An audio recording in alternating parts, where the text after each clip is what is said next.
Blacklist is James Spader's character's list of criminals that he wants to catch that he's accumulated over the course of his 25-year criminal career. He's been the most wanted criminal of the FBI. And he turns himself in and he says, I want to work with you guys and I want to catch these criminals with you, but I have one condition: I'll only speak with Elizabeth Keene. And that's where I come in. I play Elizabeth Keene, and my character is on her first day as a psych profiler for the FBI, and she's just thrust into this really extraordinary circumstance where she's working with the best criminal in the world that usually would take me like 30 years of paying my dues to do, and she tries to handle herself without any experience under her belt. How's the relationship between your two characters? How would you describe it? The way that the relationship starts off in this series is that you don't really know what the connection is between these two. He comes, he requests her, and you don't know why. And neither do I, neither does Elizabeth. So I have to uncover that mystery myself, as well as help him to catch these criminals that he's come with some sort of vendetta against. Some people have compared it to Silence of the Lambs or something already.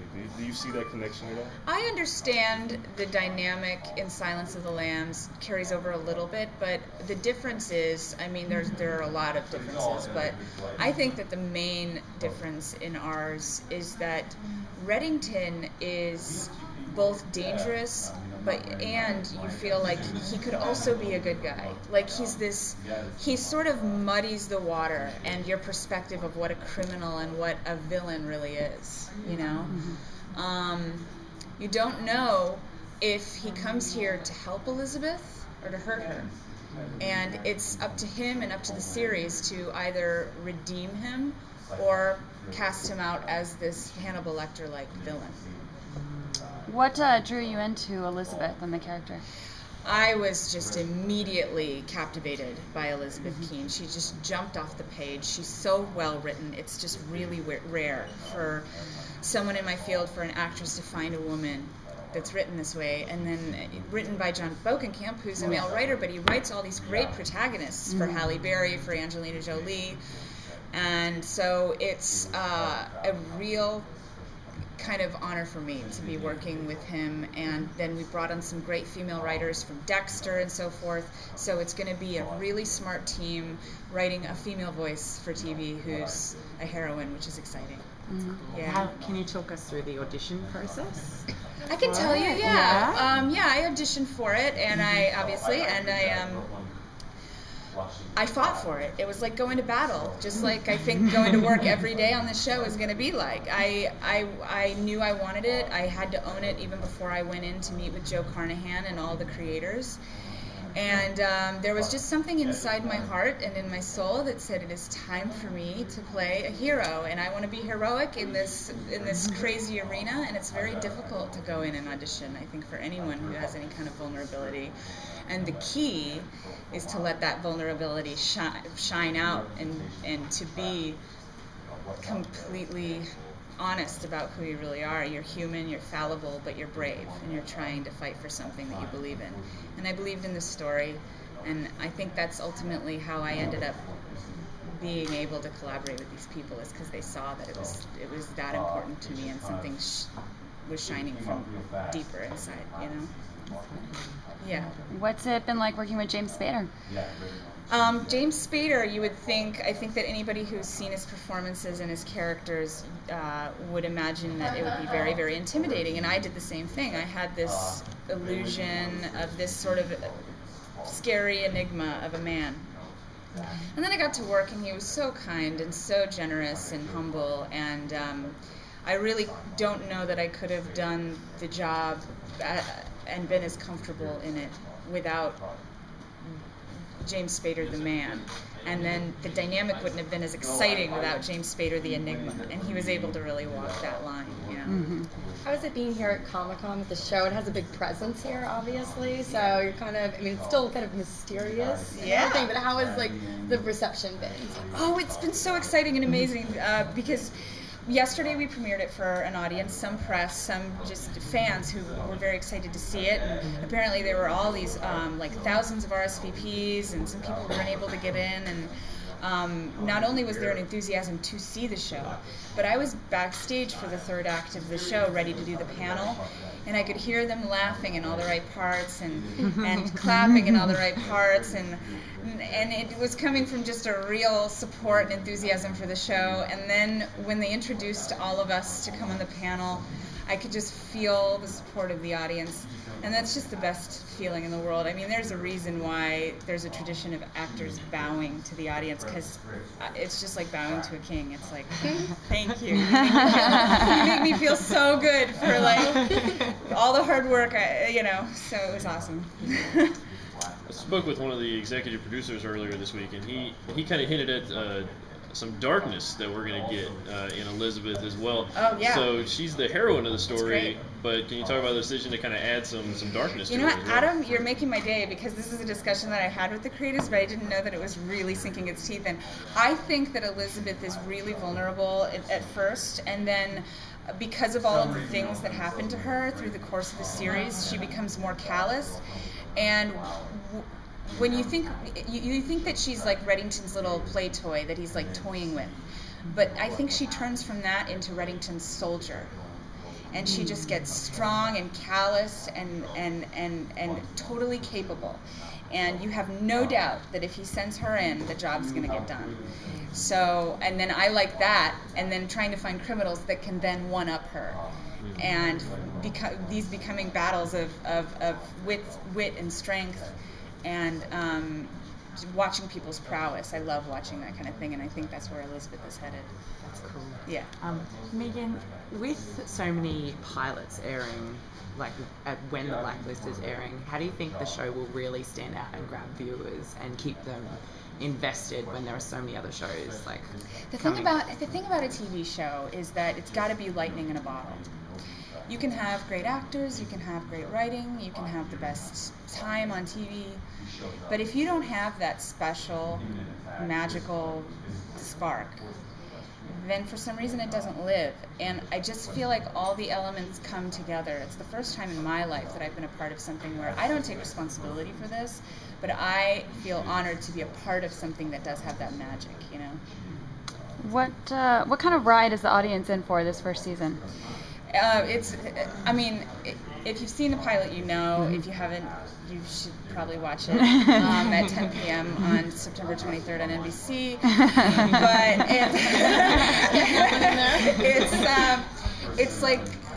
it's like the most thrilling thing I've ever seen them do on TV, because I was first of all shocked when I came to set and they had real explosions. 4 or 5 of them, and you just go, okay, they're really turning up the volume on this one. They're going for the gold, and I think that's a cool element. It's a big element of our piece. And then you pull the cameras in really close up to James Spader's face, and you have the psychological thriller aspect of the piece. You have the internal thoughts of the characters that you don't really know how to read, and you have all of these hidden agendas and secrets that I think are going to create an incredible experience for the audience. How do you guys plan to parcel out those secrets? Like, for example, why Reddington chose Keen and all that? It's like, I wish I could tell you, it's a mystery to me as well. Every time I pick up a new script, it's going to be a new surprise, which for me is an exciting part of the job. I wouldn't really want to work on a show where you know what the next episode's going to be, because it's just like the last Law & Order episode, you know what I mean? I want to work on a show where you pick up the script and you go, oh, she does that? Oh my gosh, oh my gosh, I didn't expect this. I thought maybe, but that totally adds up. And I totally trust these writers to write a storyline that has continuity, that you can look back at every single episode and say, oh yeah, that was leading to this, but then you never really know what to expect. So. Hey Megan, what has been the most challenging thing so far that you've encountered, like with the production and with being in the show? Like, what has been the most challenging? Well, the challenging thing about production is, the hours and what they expect from you physically. I am 100% married to and committed to this job, and you have to be. You have to sacrifice a lot to do something like this. 14-hour days, 5 days a week. You know, you start at 6 a.m. on a Monday morning, and you maybe end at 3 a.m. on a Saturday morning, and then you get up at 5 a.m. on Monday morning and start all over again. And you do that all year. And I love it. It's not for everybody. But I mean, my life, to me, it's exciting, you know. So has that been like the best part, would you say? Or is there one like standout moment like through this experience? This whole experience has been, what's great about it is that it asks more of you. You know, you think you've given your all to something, and then it says, give a little more. You know, today I need you to absolutely sob over the death of someone you love. Let's go, come on. And you're like, okay. It's like being someone in a never-ending marathon. It's fine. Maybe someday I'll retire. Now, assuming things go really well, how many episodes are we going to get this first season? You know, you'll get the standard. What is it, 22? Okay, so you know, if it goes really well. So now with I guess with this kind of drama, I mean, one of the difficult things about having a network television show that runs 22 episodes is being able to keep the pace up and keep the action going for that long. I mean, that's a lot of episodes, you know, to keep that going. Can you talk about, I mean, maybe some plans that you guys have, or plans to kind of tease things out a little bit to keep the action going for 22 episodes? These are really questions for the creators. My job is more, right now I'm thinking more on like a macro level of where do I want her to go physically, mentally. I know what's going to happen to her. I know her whole life is just going to get turned upside down and on its ear. But how does she respond to that, and how does she respond to that in a way that the audience and the people that we're doing this for are going to connect to? And people want to see someone who takes adversity and makes the best thing they can out of it. And I think that what she's going to do is choose to take all of these blows in stride, help them make her stronger. With that strength, she's going to try to take down people who have bad intentions toward innocent people.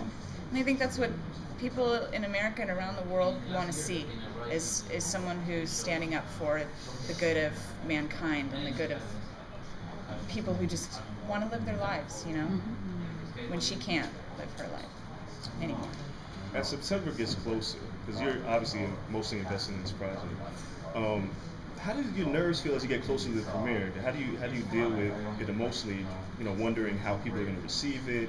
Does it play into your psyche at all? The premiere doesn't play as much into my psyche, but I understand the question. It's kind of hinting at like, how does someone psychologically cope with such high stakes? And that's a good one, because I think that there's a parallel there between me and how I'm coping with this new experience in my life, creative and business life, and this woman who's going down this path that no one can really conceive of how she's psychologically dealing. So I think that you do the best you can every single day, just like everybody else does. And it ultimately, challenge draws you closer and closer to yourself. And that's why it's really valuable for me to go through something that's so extreme, because I have to like constantly check back in. How you doing, Megan? You good? You good? Okay. Keep going? Okay. Let's go. Do you have any vices that help you do that, like yoga or? A lot of healthy vices. Yeah. Yeah. I like meeting farmers who grow my food. I like. You're a locavore. Yeah. I like doing Krav Maga to get out. Like, there's like this. Sometimes you just get frustrated and you just have to like go and do something physical, get it out of your bones. And that's also something that helps feed the character. Because Does that play into, is your character, like, is there physicality, like action involved? Well, that's why I'm doing it. I want her to be really agile, and you want her to be able to do anything. And I would ultimately like there to be more intricate fight scenes in the future, where you see her exercising and preparing to take on this new challenge, and then you see her really kicking butt later. And so I'm doing Krav Maga to prepare for that. Lots of training, swimming. I'm an athlete. We have this big rock wall in my new gym. I'm gonna climb that thing all the time and be like a little spider. How do you feel like the show addresses the issue of terrorism? You know, terrorists, like, I mean, obviously that's something that's like in America, in our culture, you know, like now it's like always a thought, you know, and it's something the show seems to address, criminality and terrorism. So I think that's always been a really interesting theme. Like, I love The Wire. That question, it's not terrorism, it questions what is criminal and what isn't. You've got good guys and bad guys on both sides of the law. And that's sort of where Reddington sits. You're like, he's a good guy, he's a bad guy, what are his intentions? I love that question. And I love that asks that we're going to write towards that question. You know, what's good? What? I got a frog in my throat. What's good, what's bad? So, yeah. Right? Can I ask we are gonna switch. Oh, can I ask one really quick question? Yeah, last question. Just a silly one, but I know that you've got 4 executive producers that are all named John. The Johns. How do you differentiate? Do you have little nicknames for each of them, or? No, I call our producers the Johns when they're not around, and when I see them, I got like Fox. I call Bokenkamp John. I call Eisendrath John to his face. I also call him John behind his back. I call him Eisendrath, I guess. But you know, it's really strange that they're all Johns, right? Yeah. I was like, Johns, yeah. Nice to meet you guys. Thanks so much.